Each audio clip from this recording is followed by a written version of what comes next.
ده لو جين بيزنس مان فاخر من الآخر، بس ككل الرجالة همه على بطنه وبيقدر الأكل أكتر من أي حاجة في الدنيا، لدرجة إنه بيلغي صفقة مهمة عشان استعجله وهو بياكل وبينزل عشان ياخد عربيته. فبيتفاجئ بجو شينغتان ماسكة مفك ومبوظاله كبوت العربية، وهي فاكرة إنها عربية الإكس بتاع صاحبتها اللي بتكلمها في التليفون وبتقول لها العربية في الدور التاني. التاني. فبيروح جيم بكل هدوء بعد ما فتح موبايله وصورها وشاور لها على اليافطة اللي مكتوب عليها الدور التالت. شينغهان بتقول يا وقعتك السودا يا قرمط، وبتقعد تتأسف له وتقول له هصلحها لك، ده هما علبة دوكو والحوار هيخلص. طب بص هعمل لك قلب وكده نبقى خالصين. فبيقول لها انت شكلك كده مجنونه ومحتاجه مستشفى المجانين. فبتقول له يا عم هصلحها لك ما تزقش. فبيصورها وبيقول لها لو العربيه ما اتصلحتش هبلغ البوليس، وبيسيبها وبيمشي. فبتروح شينغتان على بيتها الفوضوي وبتجهز نفسها بسرعه طبعا بمساعده بوس الكلب بتاعها اللي بيجيب لها كل حاجه، وبتروح على الفندق اللي بتشتغل شيف فيه وبتجهز الاكل للزباين. وطبعا ما تقدرش تنسى حبيبها اللي بعد ما بياكل كل الاكل اللي هي عاملاه بيقول لها انا عامل لك مفاجاه. فبتقول له هتعرف الناس اخيرا اننا مرتبطين؟ بيقول لها لا هنسيب بعض، ومن بجحته بيتريق عليها وعلى شكلها. فبتسكت من الصدمه وبتشاور له يطلع بره. في نفس الوقت جيم بيوصل الفندق اللي شينغتان بتشتغل فيه وبيكون المفروض هيقعد فيه عشان يقيمه ويشوف هيشتريه ولا لا، وطبعا تقييمه هيبقى بناء على جودة الأكل. فكل الشيفات بتعمل أحسن الوصفات والأطباق، لكن ولا طبق بيعجبه، وبيبقى الأمل في شينغتان وإنها تعمل وصفة تعجبه في 20 دقيقة بس. فبتعمله طبق مكرونة مميز جدا وبيعجبه لدرجة إنه بياكله كله، والطبق بيرجع كأنه مغسول. وطبعا من خبرته في الأكل بيعرف إن الشيف أكيد ست، وبيطلب إنها هي اللي تطبخ له طول الفترة اللي موجود فيها في الفندق. وبتلاقي شينغتان ورقة جين كاتبها لها مع الأكل مستني مفاجآت أكتر. في نهاية اليوم الكل بيكون مبسوط ما عدا شينغتان اللي شايفة الإكس بتاعها مقضيها مع البنات ولا همه، وبتفضل تشرب لحد ما تسكر على الآخر وبتطلع على سطح الفندق وبتكمل شرب. في نفس الوقت جين مش بيكون عارف ينام وعصافير بطنه بتصوصو على أساس إنه ما كلش 50 طبق بالهنا والشفا يعني. فبيقوم يفتح شنطة النودلز اللي جايبها معاه، ما هو عامل حسابه إنه هفتان وبيجوع بالليل. وطبعا واحد زي جين ما بيعملش نودلز عادي كده زينا، ده ليها حسابات وكل حاجة ليها وقت مظبوط ما ينفعش يقل ولا يزيد. ويدوبك ظبط كل حاجة ولسه هياكل بيسمع صوت خبط بره، فبيضطر يسيبها ويطلع يشوف في ايه، بس ما بيلاقيش حاجة. فبيرجع يعمل كيس نودلز جديد ولسه هياكل بيسمع صوت حد وقع من البلكونة. فبيطلع بسرعة بيلاقيها شينغتان. انا غلطان اني ما اتصلتش بالبوليس الصبح. فبتقول له ما تعليش صوتك الوقت متأخر والناس نايمة، انا هطلع فوق السطح تاني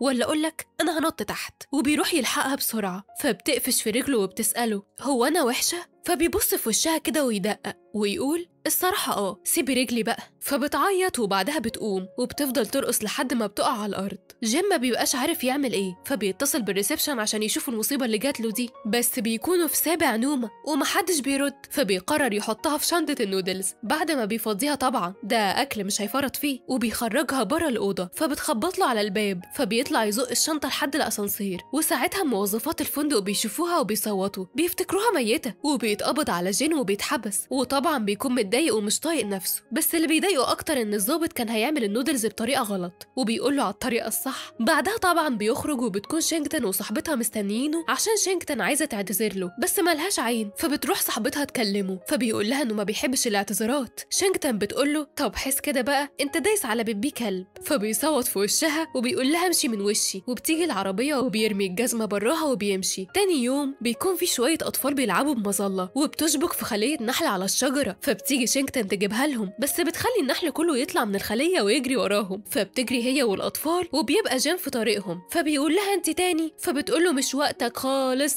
اجري. ولسه بيستوعب فيه ايه كان النحل عمل من وشه فطيرة. فبتروح الأطفال تعتذر له ومعاهم شينغتان، فبيديها ساعة مدير أعماله وبيقول لها إنها هتنبهها كل ما تكون على بعد 50 متر منه عشان تبعد خالص عنه. فبتاخد الساعة وتمشي، وبيكون جين عنده اجتماع دلوقتي، فبيطلع على الشاشة بنص وشه بس. بتتوالى الأيام وشينغتان بتفضل تعمل لجين وصفات وأطباق وهو ما يعرفش إنها الشيف، لحد ما شينغتان بتزهق هي والشيفات اللي معاها، فبتقرر تعمل له أكله بحبر الحبار، وده معناها إنها بتستسلم وما عادش عندها وصفات جديدة تقدر إنها تعملها. في نفس الوقت الإكس بتاع شينغتان كان رايح لها وبيحاول يلطف الجو وبيقول لها وحشني أكلك، فهي بتبتسم زي العبيطة. فبيقول لها هطلع أسخن العربية وأجيلك، فبتقوله استنى، فبيقولها تديني حضن رجوع على السريع ولا؟ فبتقلع جزمتها وبتحدفه بيها وبتقوله حضن مين؟ كان فيه وخلص. ولما بترجع على المطبخ بتلاقي جين سايب لها ورقة بيتحداها فيها بإنها تطبخ وصفة جديدة تانية، فبتقبل التحدي وبتروح تفضل تدور في كتب الطبخ وعلى النت عن أفكار لوصفات جديدة، في نفس الوقت اللي صاحبتها اللي عايشة حياة البلوجر بتعمل فيديو وبتقول لها إن هي دي الشهرة الحقيقية. فشينجتون بتقول لها إن المدير التنفيذي لمؤسسة كبيرة هتشتري الفندق وأكيد لو اشتراها هيرقيها وإنه بيعجبه أطباقها جدا، فبتغمز لها وبتقول لها أطباقك بس؟ فشينجتون بتشد منها الورقة وبتقول لها انه بيفهم اكلها عشان كده هي حاسه انهم شبه بعض. تاني يوم بيكون في لقاء تلفزيوني مع جين والمذيع بيحاول يستفزه وبيقول له ان الناس مسمياه السمكه السامه وبيجيب له سمكه شكلها غريب كده وبيديها له على اساس ان هو ده يعني، وكمان بيتكلم في موضوع القبض عليه بسبب شينجتون لما حطها في الشنطه. بس جين بيفضل ثابت لحد ما بيشوف شينجتون فبيعرف ان في مصيبه جاياله وبيتوتر جدا، واول ما شينجتون بتشوفه بتجري بعيد بس فستانها بيشبك في حاجه ولما بترجع تسلكه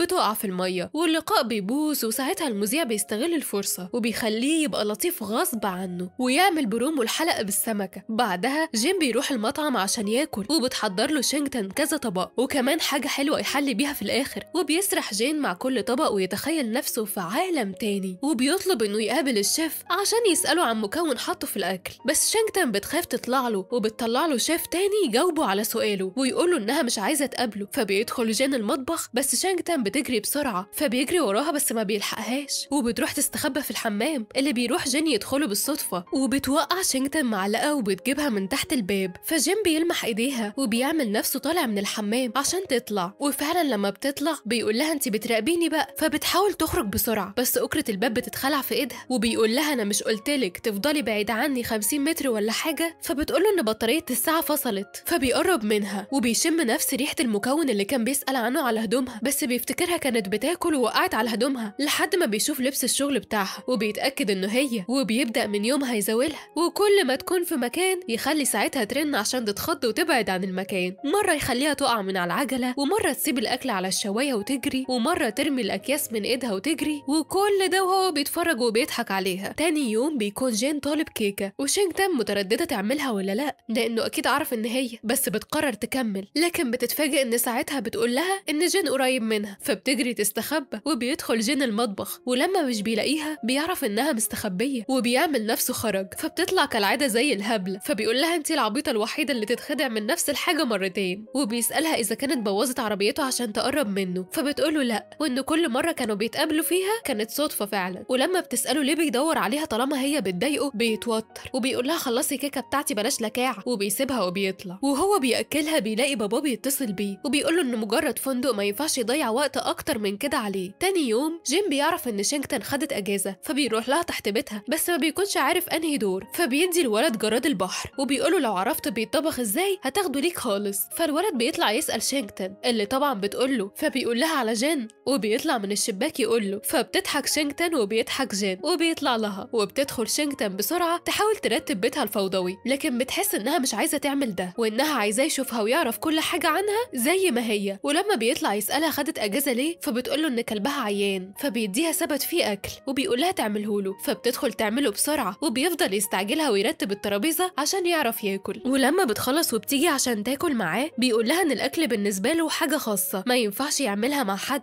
فبتخش تاكل في الأوضة لوحدها وهو بيقعد ياكل لوحده وبتفضل تتكلم معاه لحد ما بتلاقيه مش بيرد عليها فبتطلع تبص عليه بتلاقيه نايم على الكنبة، وبتمر الأيام وكل يوم جيم بيجي ياكل عندها وينام شوية ويصحى يمشي، وشينجتون ما بتعرفش تنام كويس وبتروح تنام في الشغل أو بتغيب منه بس جين مش بيهمه وبيفضل يروح كل يوم لدرجة إنه بيحب بوس وبيتعود عليه وبيحط له أكل كمان، وفي يوم جين بيطبخ هو الأكل وبتقرر شينجتون إنها تقعد تاكل معاه وبيفضلوا يتكلموا وبيقول لها إنه كان عنده كلب وهو صغير لكن فجأة اختفى وما يعرفش راح فين، وشوية وبيهلوسوا من كتر الأكل وبيحسوا إن الشقة اتقلبت حوض سمك والسمك السام اللي المذيع شبه جيم بيه عايم حواليهم، وفجأة بيتهيأ لهم إن الدنيا بتمطر عليهم في الشقة، فبيقول لها تعالي نطلع بره عشان نبعد عن المطرة، وبيفضلوا ماشيين ويضحكوا، وشينجتان مبسوطة بالمطرة اللي في خيالها بس طبعا، وبيركبوا الأتوبيس وهما ماسكين الشمسية والناس بتقعد تضحك عليهم شوية. وجين بيفوق وبيستوعب اللي هما بيعملوه، فبيقول لشينجتان تنزل الشمسية بس هي ما بترضاش، فبيجي ينزلها هو فبتشدها منه وبتمسك ايده وايد الشمسية بتتخلع. فشينجتان بتتعامل معاها معاملة السشوار كده وبتقول له هنشف لك شعرك بيها، وساعتها الساعة بتزمر لأنهم بيكونوا قريبين جدا لبعض، وجين بيقف لها وبيبقى مبسوط بقرب شينجتان منه. تاني يوم جين بيكون في اجتماع تبع المؤسسة وبيعرف فيه إنهم لازم يمشوا موظفين الفندق والشيفات ويجيبوا ناس تانية عندهم خبرة، وبيكون متضايق جدا. في نفس الوقت شينجتان كانت بتحضر أكل لجين، ولما بتروح على أوضته توديهوله بنفسها ما بتلاقيهوش، وبتعرف إنه ساب الفندق، فبتروح له بيته هي وصاحبتها اللي بتشغل الراجل اللي على الباب، وبتخلي شينجتان تدخل بسرعة. وأول ما بتدخل بتلاقي جين قاعد بياكل، فبتتضايق جدا إنه بياكل مع حد تاني غيرها، وهوب الحد التاني بيدخل، وبتعرف إن جين عنده الطباخة الخاصة بتاعته من 7 سنين، وبيفضلوا يغيظوا في بعض ومين جين كان بيحب أكلها أكتر.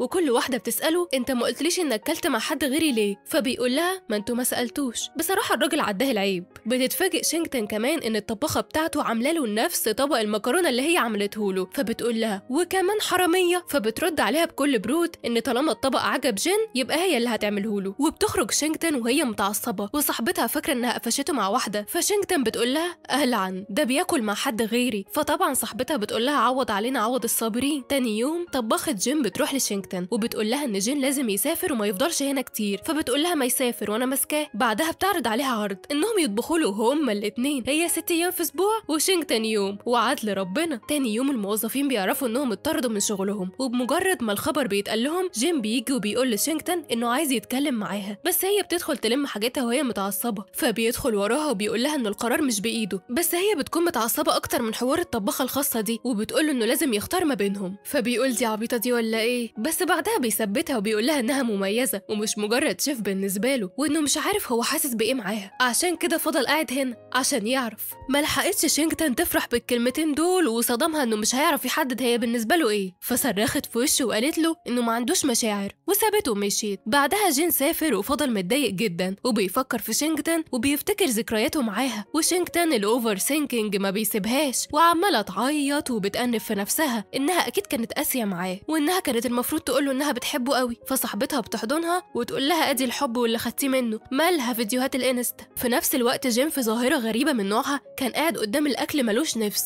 وما بياكلش، والطباخه جت تساله لو ما كانش عاجبه الاكل، فقال لها انه عاجبه عادي. فطبعا اتقمصت وفهمت انه بيفكر في شينجتان، فمشيت وبعتت له رساله بتقول له ان الموضوع ما بقاش مجرد طبخ وانه محتاج لحاجه تانية، عشان كده هي ما عادتش هتيجي. تاني يوم جين بيروح يتكلم مع باباه اللي العلاقه ما بينهم مش كويسه خالص ومفيش حاجه بتجمعهم يعتبر غير الشغل، وطبعا بيوبخوا على اللي حصل. فجين بيتخانق منه وبيسيبه ويقوم، وبيساله على الكلب بتاعه وانه اكيد هو اللي سربه، فابوه بيعمل نفسه من بنها وبيقول له كلب ايه؟ فبيقول له تصدق انك راجل غتت، وبيسيبه وبيمشي وبيروح يحضر شنطته عشان يسافر سويسرا، وبيكلم مدير اعماله وبيقول له انهم هيروحوا شنغهاي الاول عشان يشوف شينجتان طبعا. وبيوصل هناك وبيعرف يوصل لمكانها من الساعه، وبيلاقيها ماشيه في الشارع هي وبوس، واول ما بتشوفه بتجري منه وبتركب تاكسي بسرعه، فبيفضل وراها بالعربيه لحد ما بتنزل من التاكسي وبتخش سوق زحمه جدا وبتستخبى، فبيفضل ينده عليها وبيطلب منها تخرج بس ما بترضاش، فبيحدد مكان الساعه وبيلاقيها سايباها مع بوس، فبيقول له وريني مكانها وهحط لك حبه دراي فود، فبيقوم يوديه ليها بسرعه وبتبقى في اوضه وقافله على نفسها الباب، فبيقول لها تخرج عشان يتكلموا، فبتقول له انها مش عايزه تتكلم معاه ومش هتطبخ له تاني، فبيقول لها انه مش عايزه تشتغل عنده ولا معاه، هو عايزها جنبه وانها الوحيده اللي عرف ياكل معاها وانه بيحبها. فبتقول له يعني انا جميله؟ فبيقول لها انها اجمل شخص في الوجود، فبتبقى هتطير من الفرحه وبتيجي تفتح الباب الاكره بتتخلع في ايديها، فبيعرف انه مش هيسلم من مصايبها، بس ولو بيحبها وبيقدر انه يخرجها بعدها، وبيروحوا بيتها سوا بس بياخدها لشقه غير شقتها، وبيقول لها انه طلب من الناس يجوا هنا عشان تقدر تشوف الغروب زي ما كان نفسها من زمان، وبيقعدوا يتفرجوا على الغروب، وبتقرب شينجتان كرسيها منه فبيزق هو كمان الكرسي عليه وبيقول لها تركز في الغروب، فبتبتسم وبتمسك ايده، فبيضحك هو كمان وبيمسك ايدها، وبيخلص الفيلم على كده.